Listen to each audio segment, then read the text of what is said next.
Hey guys, welcome back to the channel. Here's what I got going on today.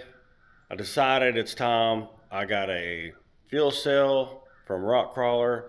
It's part of the Euphoria kit, and I figured, hey, it's got a bigger capacity tank. Why not go ahead and install it while I'm waiting on my axles? So here's the tank. I'll show you guys, and it comes with the skid plate, ready to rock and roll. It utilizes these mounting points here, and I'll get into that once I start putting it into the truck itself, but it utilizes some of the points, mounting points under the truck.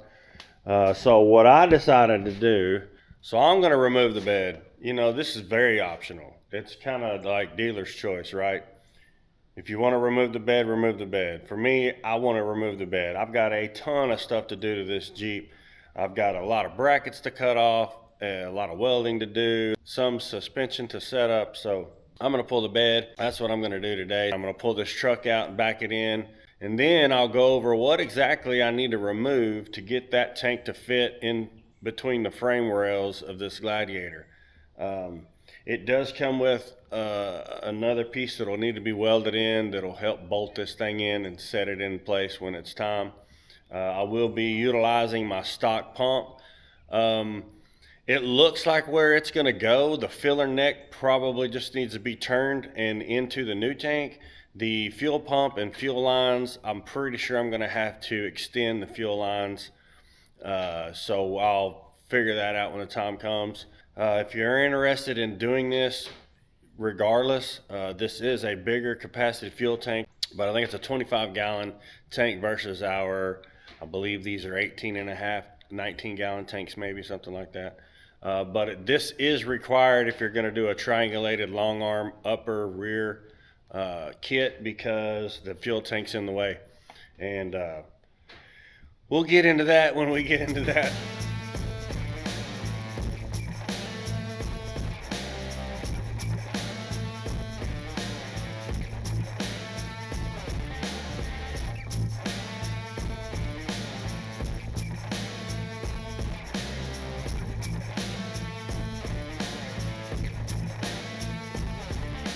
Okay, y'all seen it. So I got the bed off.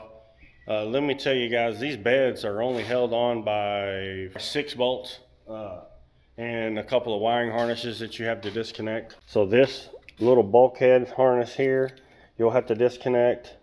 This one on this side, and these are just for the lights, and this, if you recognize it, this is for the backup camera. So disconnect those. And I just disconnected my filler neck hose. If you wanted to, you could actually disconnect the whole filler assembly from the bed and the whole thing will drop out. Since all I had was the filler neck, that's all I needed to disconnect, and then the vent system. So and I believe, oh, one more thing. Naturally, your trailer harness has to come off. And this one relay right here, and I'm not sure what the heck this is for. It's a Bosch relay. Like I said, I don't have a clue what that's for. But 6 bolts, a few wiring connections, and this bed will literally just pop right off. But let's look at what I got to remove. Here's what I'm going to cut out. So this piece here, this brace will be gone. I'll cut it out. This piece is your spare tire mount where the trolley or the little hoist system it mounts to pull the spare tire in and out.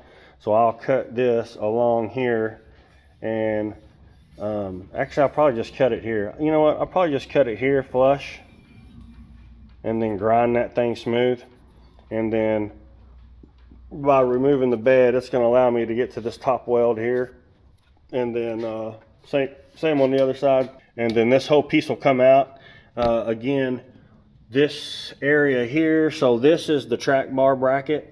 The frame side track bar bracket, so this will be cut out. I'll cut all these welds, and then more than likely just cut it here where the spring bucket and the track bar mount meets, or the track bar mount bracket meets. Same thing on this side. We're going to cut it here and cut this weld here. You know, the factory isn't known for their super strong welds. I believe that's all robot welded. And if they're off just a little bit, they're not going to penetrate both parts. But anyways, I'm going to cut all this stuff off, and then that's when I'll start setting the tank in place. The rock crawler did get a bracket that utilizes these two holes, and these two holes, I'll have to mark and drill these other two holes here, and then it'll have that one, it'll have a system or another brace that will weld in this place here that'll has the same bolt pattern that we bolted to, and you'll see all that. So yeah, anyways, that's what we got going on. I got the bed off. This dude's fixing to go back over to the lift side, and then I'm gonna back it in here, get the lift on it, and then start getting to grinding. I got the Jeep back over here along the lift. I've taken all the wiring harnesses off the frame and laid them back out of the way, and then I'm finna start cutting, which I already have. I just forgot this. I forgot to bring you guys along with me, obviously. But yeah, no, I took the harnesses off the frame, laid everything over here. These were all in this area. Undid all that. There's some grounds that ground to here. I'll have to find new grounds for. Same thing over here. I took all the harnesses, laid them out of the way. That way I don't get any sparks or cut by accident, because I've done that before. Not laying your harnesses out of the way, you could accidentally cut them. I got that out of the way. I have cut here a little bit along this weld and along this line. I'm taking my Sawzall. As you can see, I've already started. I'm going to cut it here, and I'm going to cut it here, and then I'm going to clean this area up. There's even some stuff on the bottom of the frame. I'll lift this up in the air and cut this off all smooth, grind it, paint it, and then test fit the new tank. What I'll do is I'll cut these off here and here, and then I'll roll this up and hopefully be able to crack this weld off that I've already grinded, because it ain't completely separated. I just grinded it. I don't want to grind too deep. A lot of times you can get into the metal that you're keeping, and you don't really want to do that. I've done it. So take your time, cut slowly, cut a little at a time. Don't just go all in and then cut into the frame that you're actually trying to keep, because that's just not good. It messes with the integrity, and you don't have to re-weld or plug weld something that you accidentally cut. And then we'll start test fitting that gas tank, and that's what's next.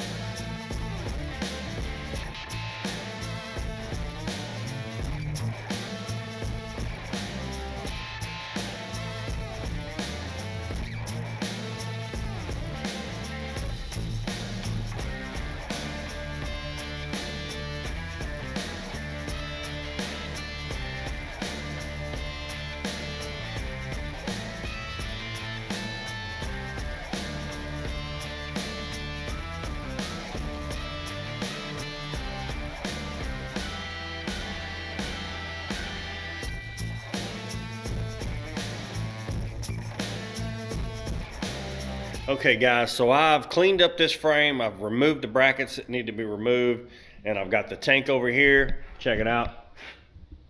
So what I've removed is this piece here that was welded, and there was a cross section that went in this area here.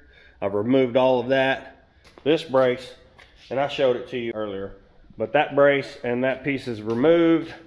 I have also trimmed this area here and removed the frame side track bar mount. It kind of went in this area. It was all welded in. I removed that, and then I kind of chopped it here and cleaned it up some. This is what it looks like without the added pieces on it. But I removed that.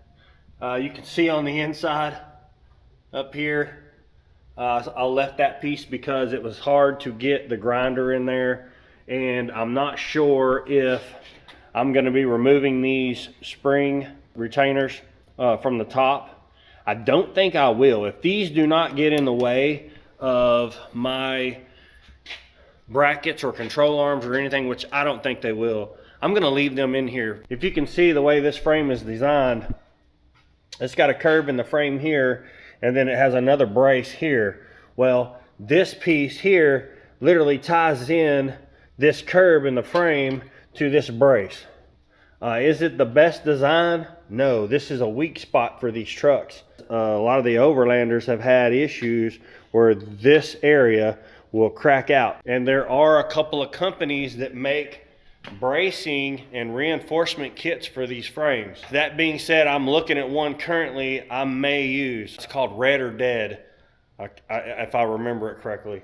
Anyways, it's a full plate system that goes on the top of the frame all the way to the back, the side of the frame all the way to the back, and below it on the bottom side. And you literally stitch weld that whole thing in here, and it strengthens this entire area. But I'm also going to be welding in another brace right in this area. So actually, I think it's more along the lines up here. And that's going to help stiffen this up as well. And then the tank will weld to the, or not weld, but it'll bolt to this bracket here. If I think it needs reinforced, believe me, I'll reinforce it. If I have to cut those out and reinforce this entire area, I will, because I'm going to be bombing this through the sand and through the whoops, and really giving this suspension a workout. So not going to be carrying a lot of weight, but I am going to be putting it through its paces constantly. So it's going to need to be strong. But anyways, back to the tank. I'm going to put it in place. I'm going to mock it up basically. I'm going to line the holes up here where it mounts, here and here. I'm going to mark these two because they will need to be drilled out. And then this frame bracket here will be welded into the frame. That's what I'm going to do next.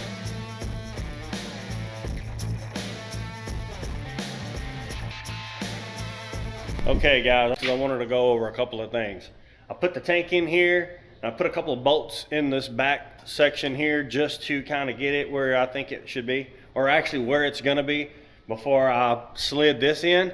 The problem is you can't slide this in until you gotta put this on before you put it in there, right? So I got it all in there, and you might have seen it in the time lapse, but I couldn't get this piece in after I had the tank in place. It just wouldn't go in there with the frame and the neck, the filler neck and things like that all at the same time. So what I'm gonna do now is I'm gonna put this on this flange, put a couple of bolts in it to hold it, and then I'm gonna put the tank in place. That'll let me slide everything into place nice and easy, and then it'll show me where I need to put this as far as welding it to the frame. So I'll put this in place. I'll draw a couple of lines here and here on both sides, and then I'll lower this back down out of the way, and then I'm gonna take my little grinder wheel and I'm gonna knock the paint off that I sprayed on this last night, just to, I don't want the paint to get in, mix in with my welds. I'm gonna take this little handy cross member bracket thingy, whatever you wanna call it, and I'm gonna put it up in here like so. And I'm gonna put a couple of bolts, one on each side, just like I did in the back. Okay, one on each side, just to put this where it's gonna go. It doesn't even have to be that tight because I'm using bolts that actually fill the hole completely. Like these are the perfect size bolts, basically. Back under the Jeep we go.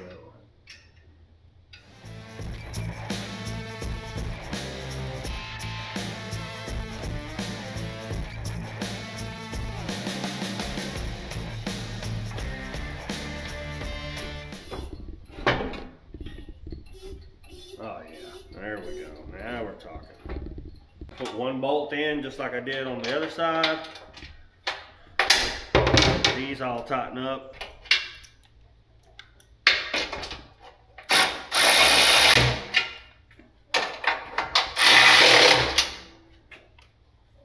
Okay, check it out. So what I'm gonna do is see where we're at on my level according to the frame. And this bubble's just touching that black line, just a hair past it. So I'm gonna level this tank to where it is damn near identical. That's gonna tell me that it's gonna be level with this frame regardless of where we actually are. Yeah, I'm gonna check this both sides. Same on the frame here. Pretty damn good. Right here, just like it is on both sides. Okay, I'm gonna mark both of these sides, and then that's where I'm gonna burn that bad boy in. What I'll end up doing is dropping this back out. Like I said, I'll grind the paint off both sides, and then I'll put it back in, and I'll tack weld it on the corners, probably all 4 corners, top 2 places, and then the bottom 2 places. Then I'll drop this tank out of the way, and then I'll burn this bracket in where it sits.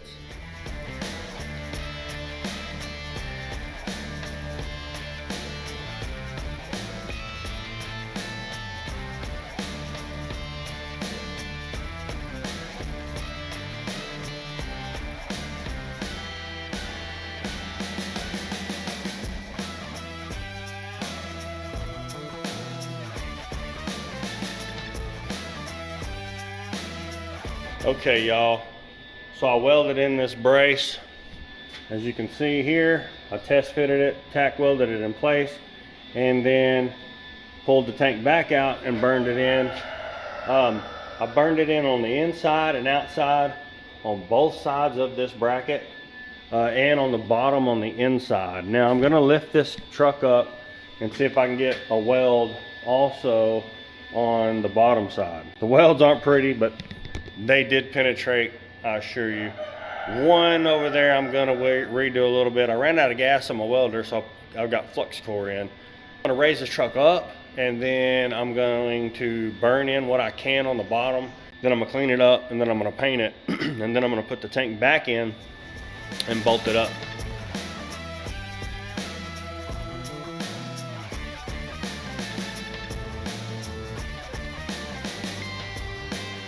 Just like that, the brace is in and painted.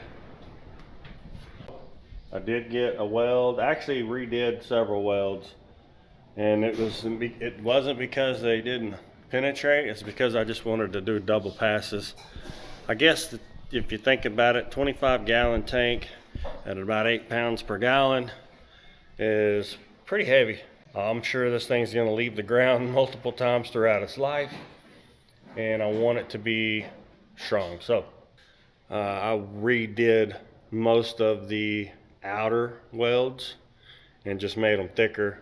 Like I said, double pass, wider weld, penetration, more penetration on both sides of each piece of metal, and I went underneath. So we should be good to go. But here it is, it's installed. It's still got a bunch of wet paint on it, but it is in. And that's all I can ask for right now. I'm gonna let this dry, and then tomorrow I'm going to put the tank back in, and I'm gonna bolt it all up after I drill these holes. I got 2 holes here that need to be drilled, and I marked them. See if I can see them. Yeah, I marked them right there. So I'll drill those tomorrow, and then it'll have 2, 4, 6 bolts here, 6 bolts on that side, and this tank will be secure. So I went ahead and installed the tank, and I want to go over this and kind of show you guys how low it sets from the frame, which is about 3 inches. So you're not losing a lot of ground clearance, especially when you're running 40 to 43 inch tires, and you still have a whole bed back here that hangs off the frame. So it's got full skid. This isn't no joke skid either. That's an actual skid plate from Moto Built. I think the fit and finish is absolutely amazing. I still have to drill these 2 holes and then put the bolts in, but I have all the rest of the bolts in, and that's not a big deal. I can just do that later. But here it is, and I'll let this thing down and show you from the other side, just to prove the amount of clearance that you're losing, which to me isn't very much. Get the old trusty dusty tape measure out, and that's to the top, or that's flush to the bottom of the frame, right at 3 inches. See if I can hold it still. And then of course it tapers down to about 1 inch here in the rear. This is great. This thing looks great too up here. So that's the fuel cell, 25-gallon from Krawler. Comes with the Euphoria kit, and I'll lower this down and I'll show you the top. It just fits like a glove. I mean, It's flush. It's a little lower than flush from the frame rails. There is another bar here that runs across that I'll have to bolt in, and it just keeps this thing in this skid plate and not moving around. But you can see I've got all the bolts in, all 6 of them. The bar is painted and installed, and it looks great. So now it's time to put all the wiring back in place. That's what it looks like in the truck. I think it looks freaking great. I'm definitely not worried about this guy going nowhere. I welded the hell out of that cross member. Now what I'll do is I'll put this cross member here on top, bolt it up, get my little ground wires situated, get all the wiring situated, run the brake lines back where they were, because I did move these out of the way for grinding purposes. So I'll get all this stuff situated and kind of bent back in spot. And then I'm pulling that tank out. I got to check it out, pull the pump out, figure out how the pump's going to go back in here, and figure out how I'm going to run my lines. It's going to be a great fit. I'm leaving the bed off until I get it completely done and this Jeep starts. And then I'll put the bed back on. For the simple fact is, I don't want to have to struggle to get to these connections here on top of this pump. And we should be good. So you've seen that I got the tank installed into the Gladiator. I have the factory tank pulled out of the Gladiator, and it's over here on the ground. I've got the pump pulled out, and it's just a slip collar that you rotate, and then the pump pops out. And there's a bunch of hoses in here, and it's part of the venting system, right? There's a bunch of hoses in there. There's 2 connections on the bottom side of the pump, and I'll reuse one of them, but it works with the venting system on that tank, because since it's not perfectly flat, air can get trapped into the upper portions of it, because the pump's down here and the tank kind of goes up. And anyways, it's not perfectly flat like this one is.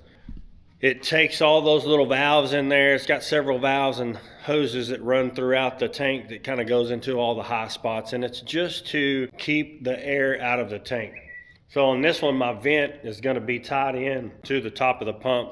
It has this little charcoal canister here, and then what Krawler recommends is a diverter valve. And what that'll do is you'll tie it into this hose here, where the little charcoal canister is your vent basically.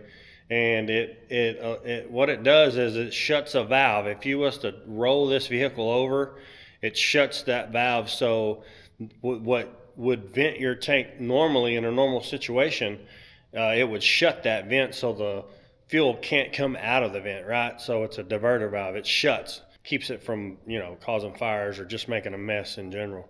But I'll explain, when I hook all that up, I'll explain what I've done. Here's how you'll install the pump. It'll come with a rubber gasket. That's this little orange seal here. And it comes with this 2-piece flange set here. It comes with these bolts. You'll get all these bolts in the kit. And it has this little square side on the bolt, and then that sets down in here, and then you'll go on the inside and tighten all the nuts down. And then what you'll do is this bolt here, take the nut off, take this off, and then this will slide in here, and it works just like it does here. It's got its own little area to where that that shoulder on that little nut or that bolt won't let it turn. So then what we'll do is I'll put all these in. I'll take the pump and I'll set it in here in its location and how I want it orientated.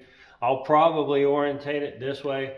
And I may have to change it. I don't know. When I put the bed on here, if it interferes with anything, I won't know. But this is the factory lockdown ring for the tank. And what will happen is, and I haven't test fitted this, but I'm going to go ahead and assume that this is going to be in here just like that. And then we'll take the washers and the lock nuts and screw this down with the pump in it. The pump has a little O-ring that it will set in there. And this is the first time I'm doing this, so I don't know how it's going to be orientated or how it will even work. Because naturally you don't want your float up against the wall of the tank or anything like that. Okay, yeah. Okay, yeah, okay, perfect. So I was thinking this is how I wanted this anyways. So it looks like that's how it's gonna work, because the pump kind of goes down and then kind of sets back a little bit. It's not directly underneath this flange here. So it kind of goes in and goes this way. So the float's kind of, currently, it's gonna be kind of in the middle of the tank, which is great. And it does have this ear on this side. So we'll just space that between two of these bolts, and then that will be good to go. And then these lines, what I'm gonna do with these lines, since it's a press fit, I'm gonna gently cut this plastic and see if I can pull these fittings out, because two of these fittings will go on the fuel filter side, and then naturally these two will go on this side. And I'll orientate those any way I can and make it work. This is your vent side. There's nothing connected to this side like there is in the factory tank, because it goes into a whole system of vents in that tank. It's not going to be required here. So I'm leaving that one unplugged on this side, as well as a small nipple that is on the bottom of the pump. You're just going to leave it off and open. It's not going to hurt anything. And then this is going to go over to a diverter valve to where if it was to ever roll over, it would shut the valve and not allow fuel to come out of this, right? So that'll be good. And then from the diverter valve, we'll go over back to the vent charcoal canister. So I think this is going to work perfectly. I'm going to put the O-ring in now. It just fits in there pretty much perfectly. These guys know what they're doing. Okay, so now this is next. And I want to put this on just like it would go on the factory fuel tank. I'm excited, y'all, because this is going to give me extra fuel capacity as well for those long trips. So now I'm going to tighten this bad boy down. I'm going to do it in stages, in a cross pattern. So yeah, so that's it. That's the install of the pump. I'm going to try to get these off without destroying these fittings, just so I can use the factory quick connects. And then I'll get some 3/8 fuel line, rubber fuel line, and some clamps, and clamp these down. And if it don't leak, then we're going to send it. And then I will cut the factory plug off of the harness, and then I will solder in new wires so I can extend that plug to here. So that'll be what I'll do next. I took a razor blade, ever so gently cut a little slit in this plastic tubing line. You can see where it's split here, and removed the quick connect style fittings. As you can see, there is, if you can see, there is a O-ring and a barb style fitting that went in here, right? So I cut that slice in, open it up slightly, pulled this little bad boy out, and I'm gonna reuse these. I bought fuel hose and hose clamps. So I'm gonna keep it simple. I'm gonna put these back on the pump. I'm gonna put the straights back on the fuel filter. One size is different than the other, so you can't get them backwards because it's an inlet and an outlet. As I have started the Jeep, everything seems to be working perfectly. I'm waiting on a filler neck hose because the factory one will not. It's just too stiff and it's too short to reach the new tank, so I'm waiting on some hose. But I have all the fuel lines ran, the wiring has been done, soldered in place, shrink wrapped, and electrical taped up. And then I've got everything kind of zip tied up out of the way. Here's what I did. So this is your return line from the fuel rail or the engine, and this is the supply line, and then this is your filter housing, of course. But I just secured them up in here. They're not like smashed or tight, so that should be good. And then I zip tied everything kind of up out of the way. This piece here, it was on top of the tank. I didn't have anywhere else to put it, so I just a couple of self tappers and secured that to the frame, cross member here, and then here's where I spliced in my wires and extended the factory plug for the pump to the back of the pump. Like I said, these are soldered, shrink wrapped, and electrical taped up, and I got them just kind of zip tied in here. And the hoses and wiring also come through here. The bed fits super tight against the cab, so you may or may not see these if you look in between the bed and cab. I'm gonna be beating the hell out of this Jeep. I don't really care what that little portion of this thing looks like. So there's that. The filler neck hose goes here where that rag is covering the intake for the gas tank. So it did put 5 gallons in it yesterday. I got it started. It was a woohoo moment. I knew it was all gonna work, but you never know, right? So that was good. I'm gonna secure some of this stuff and this cross member and the hoses and stuff. I may route these a little differently once I get the bed in place. I don't know until I put the bed on how everything's gonna fit. But check it out. I'll bring this Jeep down off the lift and let you check it out. Okay, so here's the top side. This little guy here also was on the cross member that came through here that I cut out because I had to put the tank here. And what I did was this was literally bolted to that. So what I did is I took some double-sided 3M tape and put it on here and then on the bottom side of this, and I literally just stuck this to the tank. We'll see if it lasts or if it don't. If it don't, I'll redo it. But currently it seems very secure. The filler neck actually goes here, so I'll have to, once I get that filler neck in, and it's gonna snake up, and the original one's set into this little cradle here. So once I get that in and snaked up here, and then it goes pretty much straight up to the filler neck. Once I get that figured out, then I'll actually secure all this together. I left them a bit long. These are, they just swivel. They're just kind of freely on here, but they are a quick connect fitting. So I left them a little long. You never know. You know, if it leaks or if it cracks or something, I could turn this and then just take it over here. I've got extra. In other words, I got extra. So it's just pre-planning. Same thing here. This is my connectors.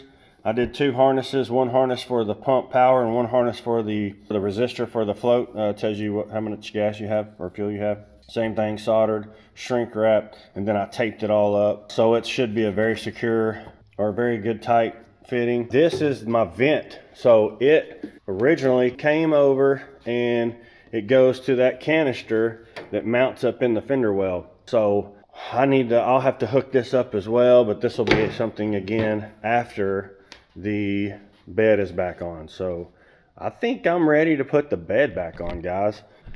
That's the next process. Stay tuned. I'm gonna get all my stuff moved out of the way over here, get my trailer pulled in, because my only source of overhead hoist is my hardtop hoist. It's a little sketchy. Okay guys, so update so we can end this video of this gas tank or fuel tank install. I've had a chance to put, I guess, 2,500 miles on it. So we went to South Texas, and then we went up to Moab for 4 days, and then we went to Arizona for a couple of days. So we got some good wheeling off-road, and I've got plenty of chances to fill this thing up full of fuel. And here's my final thoughts. The tank is awesome. It allows us to do what we want to do when you want to go do a triangulated rear, a true triangulated long arm rear in a Gladiator. I'm averaging this, and keep in mind this is a diesel and this foams up substantially when we fill up. But I'm averaging about 20 gallons in this tank. So here's the issues that I've noticed. I've got my filler neck here and my vent tube here. What I've noticed, the fill up is not the issue. The issue is the vent tube.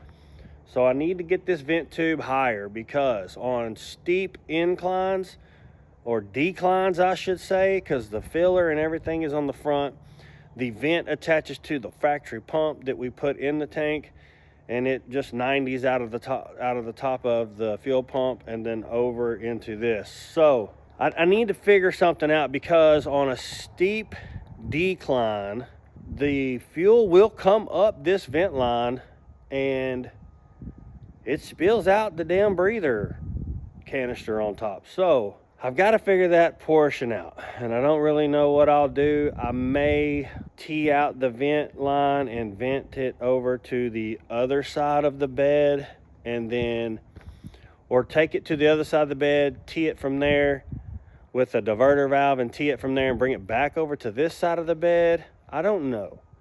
At first, I didn't put a diverter valve in it because, for one, I don't plan on rolling my Jeep, but you never know.